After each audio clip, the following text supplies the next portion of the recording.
My sugar daddy asks me for weird favors. His Tinder profile said he was 45, but he looked to be in his early 30s at most. Looking for a sugar baby. $700 weekly. No sex. It sounded too good to be true, but as a broke university student, I was willing to take my chances. I swiped right, and Tinder let me know it was a match. His message came seconds later. "Hey there, sweetheart." I cringed at that word. I hated it. But $700 was $700, so I sucked it up and replied, "Hey." His name was Jack, and he told me he owned his own business, although he never specified what kind of business it was. We talked for a while before he asked me for my Venmo to send me the first payment.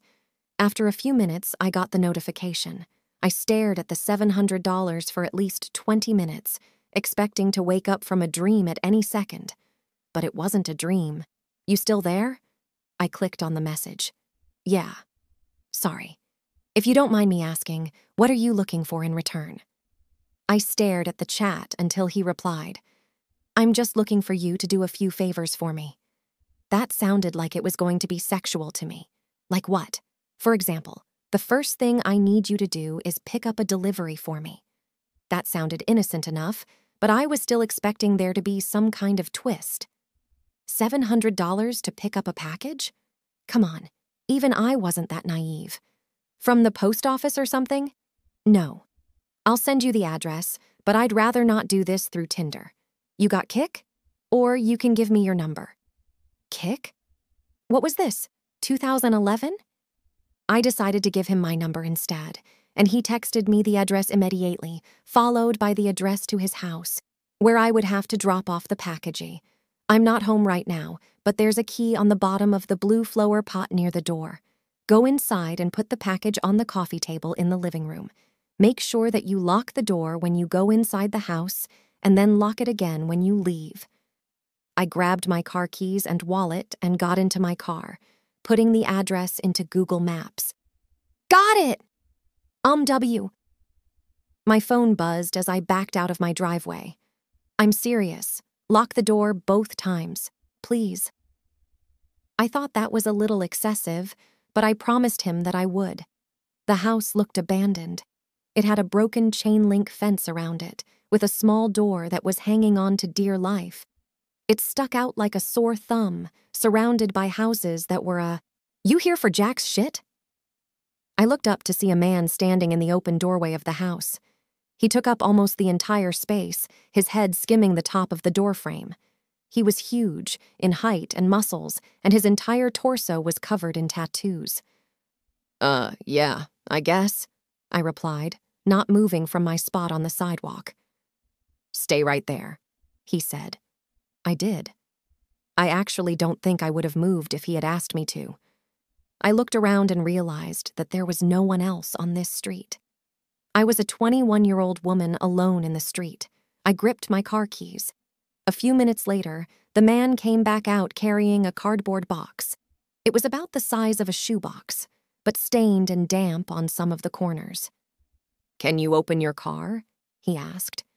I opened the trunk, not wanting that inside on my car seats, and he set it in. "All right, there you go," he said. "Thanks," I replied. I walked around to the driver's side of the car and opened the door. "Oh, and one more thing," he said. I looked at him. "Watch out," he said. I didn't reply. I blasted my music as I drove to Jack's house, hoping it would drown out my anxiety. It didn't. I parked my car in the stone driveway and stayed inside the car, admiring the house. It was a huge house, with stone pillars on the front porch and the greenest grass I had ever seen in my life. I turned the car off and got out. I grabbed the package and walked to the front door, getting the key from where he said it would be. I opened the door and stepped in, closing it behind me. I thought about what he had said, about locking the door when I got inside. I thought that was a little overboard, but as I stared at the closed door, something made me reach out and lock it. I walked inside, my feet cushioned by the thick maroon carpet, and admired the inside of the house. All the furniture was wooden and looked incredibly expensive. I would probably finish school a dozen times with the money that it took to furnish this place. I set the package down on the coffee table, and as I walked back to the door, I heard a phone ringing from somewhere inside the house. I froze. In my pocket, my phone buzzed. I took it out to look. Don't answer any calls that aren't from Marvin. I put my phone back and followed the sound of the phone, poking my head into a few different rooms before I found it in an office. I walked over to the desk and looked at the caller ID. Incoming call from Jack. That was odd. I grabbed my phone to look at the message again. I was starting to get a little bit creeped out and decided I wouldn't answer, just to be safe, and left the house, remembering to lock the door as I left. I've done a few more favors for Jack since then. I drove a BMW to a random park in another city, only to get out and drive a different car back to Jack's house. He had me meet one of his employees at lunch, who then gave me a briefcase to deliver to the first house I had gone to and told me he would know if I looked inside. On several occasions, he asked me to drive down to that same house and stay with the guy, whose name was Julio, for a certain amount of time. In total, I've made around $3,500. Most recently, Jack asked me to stay in his house overnight. I woke up to a text message from him. I need you to spend the night at my house. I hadn't ever seen him in person, but I had talked to him on the phone a few times. He proceeded to tell me he would pay me $1,000 to spend the night at his house, provided that I followed a few rules. I drove to his house that evening. The driveway was empty, and it normally was, but the porch light was on. I walked up, unlocked the door, went inside, and then locked it again. Everything in the house looked the same. Jack had told me over the phone that he would leave the list of rules on the dining room table. I set all my stuff down in the living room. My bags looked like garbage compared to the fancy furniture in there. I wandered into the kitchen, and then to the dining room. Sure enough, there was a piece of paper on the wooden table, held down by an empty glass. Lock the door when you come in. Only answer calls from Marvin. Don't turn on any faucets between 9 p.m. and 11 p.m.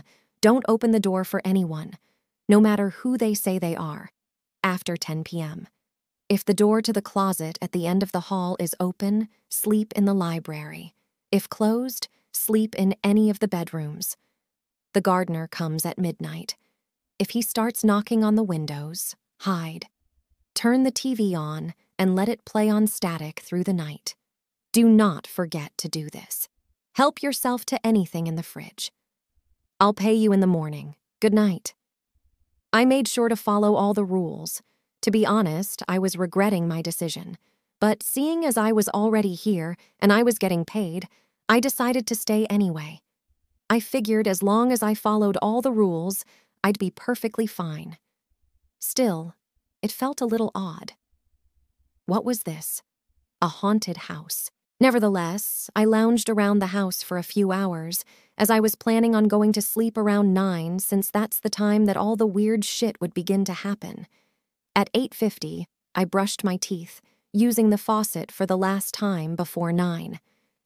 I checked the closet in the hallway, and upon seeing that it was open, I moved my stuff into the library and got ready to sleep on the couch. I locked to doors just in case, and laid on the couch, scrolling through my phone. I hadn't gotten any more messages from Jack, and I started to think up scenarios and reasons as to why he had such strict, peculiar sets of rules in his house.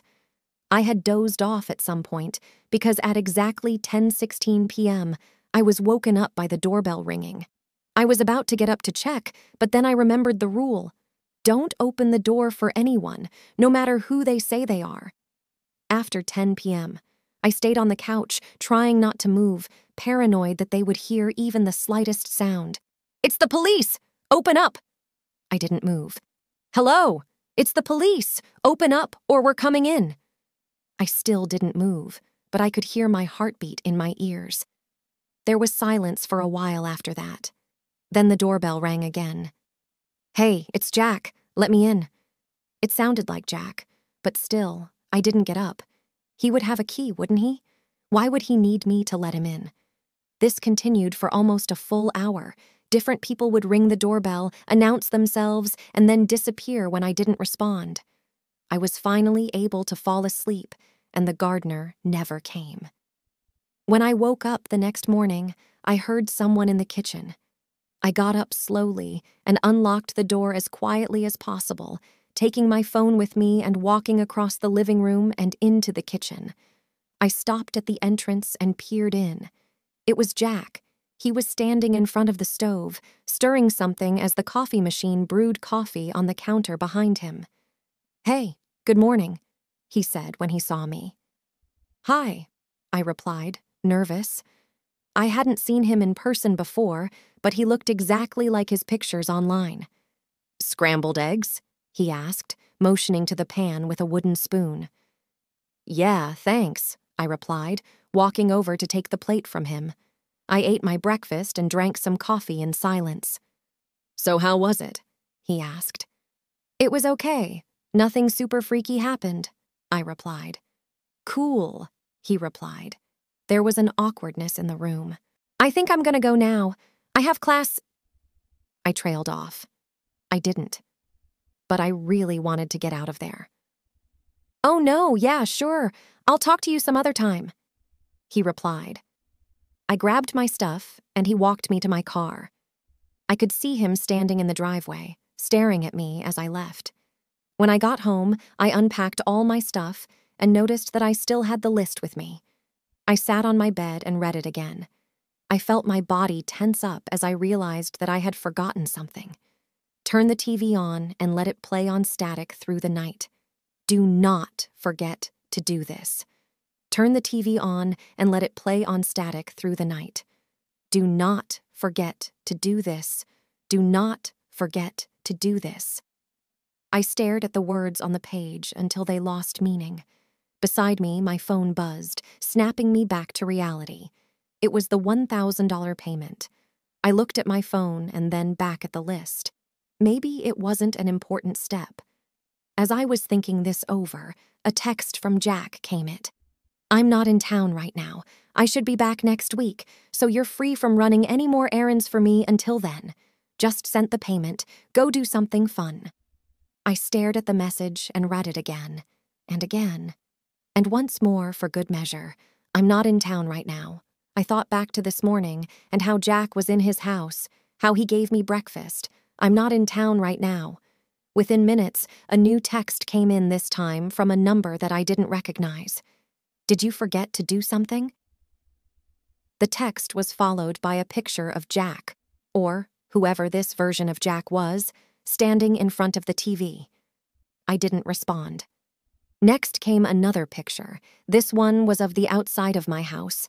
It was followed by another text, "Watch out."